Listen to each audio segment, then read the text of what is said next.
Olá pessoal, a gente está aqui hoje com a Adilson Guilherme, que é diretor da AGS Nacional, e vai falar um pouquinho dessa sua trajetória, principalmente depois que veio para Campinas. Já tem 20 anos isso, né? Seja bem-vindo, Adilson. Obrigado aí, agradecendo a IMA também pelo espaço, agradecendo aí a todos aí pela recepção. A gente chegou em Campinas em 2000, a gente veio para implantar o Shopping Dom Pedro, na época era o maior shopping da América Latina, e os desafios foram bastante grandes aí para comercializar as lojas, né? Convencer os lojistas a entrarem nesse mega projeto aí, que era o Shopping Dom Pedro.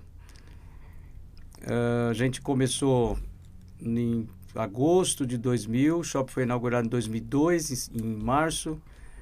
Não tínhamos lojas suficientes para inaugurar. O shopping era muito grande, né? É muito grande ainda, né? E a gente conseguiu ter um resultado muito bom nos 2 primeiros anos do empreendimento. A partir daí a gente começou a se empenhar na região, porque antes a gente comercializava lojas em São Paulo, Rio de Janeiro e interior de São Paulo. Devido a ter aparecido muito trabalho aqui na região, a gente acabou ficando aqui, fazendo mais alguns shoppings, Limeira, e depois a gente se especializou na área de malls, né? Dos strip malls, né? Legal, Adilson. E tanto foi bom que vocês ficaram aqui, resolveram ficar aqui. Como é que foi essa trajetória, principalmente com esse novo modelo de negócios, que são os strip malls, os malls, aqui em Campinas? Campinas é conhecida também por uma cidade que praticamente o primeiro grande shopping do Brasil, no interior, está aqui em Campinas.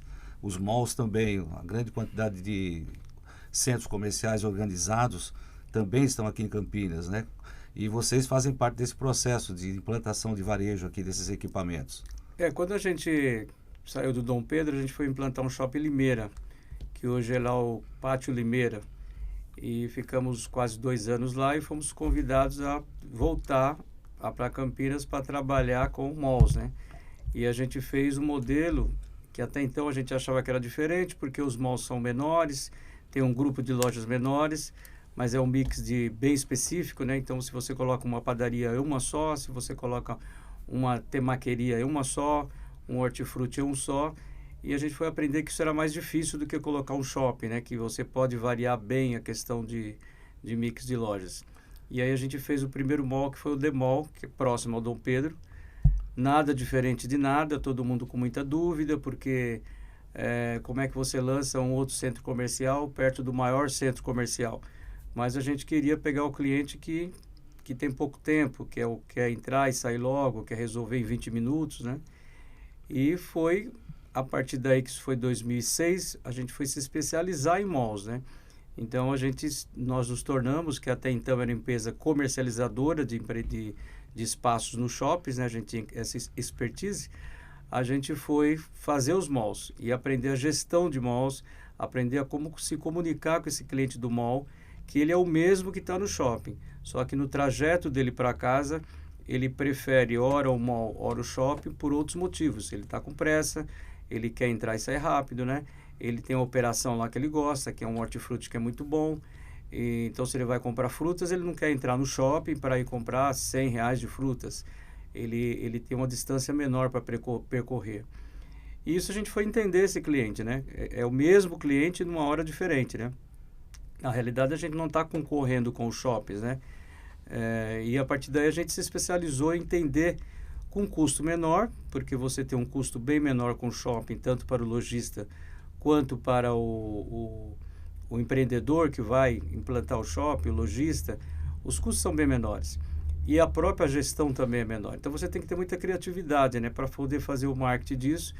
E nisso, de 2006 até hoje, a gente fez mais de 15 malls na região toda, desde Mogi Guaçu, vários aqui em Campinas, na região de Campinas, são mais de 15 malls e que a gente participou, seja fazendo a gestão, seja fazendo marketing, seja fazendo revitalização, e se tornou assim uma boa opção para o lojista, né? Uma opção qualificada, uma opção, porque tem muito empreendimento na cidade que tem lojas, mas não tem gestão, e a gente se aplicou mesmo a fazer essa gestão dos malls, a colocar um marketing nele, colocar as pautas corretas de mídia para ele poder ter sucesso. E da forma que a gente fez, todos eles têm tido sucesso.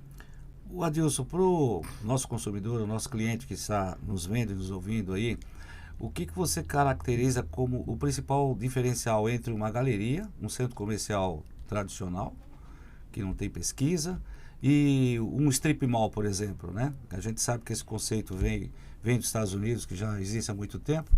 Pode falar um pouquinho sobre essas diferenças aí? É interessante isso. Essa questão, como a gente vinha de shopping, né? Então, desde 92, a gente sempre trabalhou com shoppings, vários shoppings em São Paulo, no Rio, interior de São Paulo.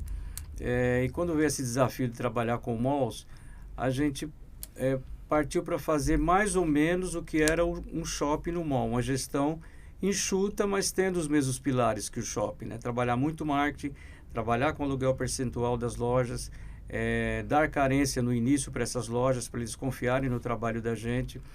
E principalmente para adequar o mix de lojas, a gente está em cima sempre, a gente sempre pede uma pesquisa, né? A pesquisa que direciona quem é o cliente nosso que está ao redor. A gente tem que ter uma população de 15 mil, 20 mil pessoas ali ao redor, na área primária, para atender. E essa população ela é determinante para saber que tipo de loja a gente vai colocar. Para saber se, por exemplo, ele vai ter resultado. E para saber o que esse cliente quer desse empreendimento. Então, a primeira coisa que a gente pede para o empreendedor é uma pesquisa. A partir daí, a gente começa a desenhar um mix de lojas e começa a ir atrás dos lojistas para trazer algo que seja de acordo com o que a população queira. Legal. Vocês têm um exemplo agora de um lançamento de um empreendimento no distrito de Souzas, que vai aí, mesmo com toda essa situação de pandemia, o empreendimento demonstrou aí vigor para a superação no varejo, né, e está em franca ascensão. Também é interessante essa questão de falar de Souzas, porque todo empreendimento que a gente lança, a gente trabalhou em São Paulo, por exemplo, no Shopping Vila Lobos, e sempre havia uma dúvida, né? Puxa, vocês lançaram o Shopping Vila Lobos, perto tem o Iguatemi, perto tem o Eldorado, perto tem o Butantã, mas o empreendedor ele fez uma pesquisa, ele sabe que ali tem espaço. E esse espaço, muitas vezes, não é pela quantidade de lojas que já existe na região. Pela forma que as lojas não estão conseguindo absorver o mercado. Então, você pega um mercado como Souzas, e como a maioria, você tem um corredor de lojas onde eles fecham 6 horas as suas lojas.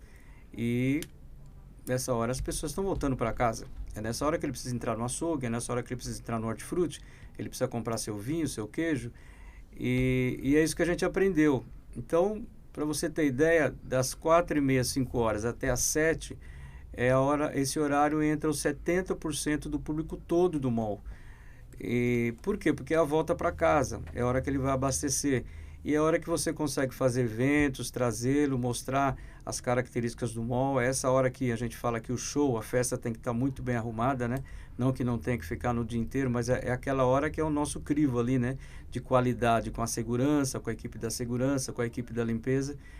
E a gente conseguiu em Souzas um excelente resultado. Foi um trabalho, obviamente, difícil, porque a gente teve uma pandemia, mas inclusive tivemos um artigo publicado na revista internacional sobre as nossas práticas do varejo durante a pandemia, que, a meu ver, foi um dos piores momentos do varejo que a gente passou.